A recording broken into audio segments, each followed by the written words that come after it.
আসসালামু আলাইকুম সম্মানিত ভিউয়ার্স, আজকে অনেক দিনের পরিকল্পনা এবং অনেক দিনের সাধনা এই জায়গার মধ্যে গাছ লাগানোর পরিকল্পনা ছিল।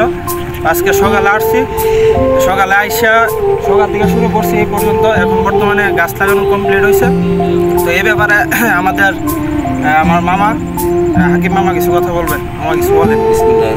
আসসালামু আলাইকুম প্রিয় বিরামপুর গ্রামবাসী, আমরা এই গাছটা সকাল 7টার থেকে এই পায়েল আমার এবারে পায়েল মামা শ্বশুর এবারে নিয়ে মাসুম আছে, আমার বিয়াই ওই মাসুদ বিয়াই আছে, এবার এই মিলন ভাইয়ের ছেলে সিয়াম আছে। আমরা এই 5 জনে অনেক হাঁটাহাঁটি করে সকাল 7টার থেকে এই গাছটা তোলা এই পর্যন্ত লাগাইছি।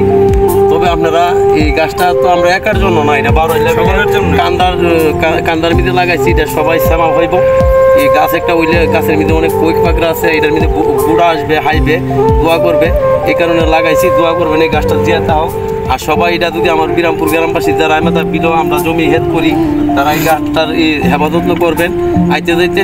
আর এটার যারা ক্ষতি করবার চেষ্টা করে যদি কেউ দেখেন তাহলে আমাদের কাছে বলবেন, আমরা উপযুক্ত বিচার করুন। আসসালামু আলাইকুম।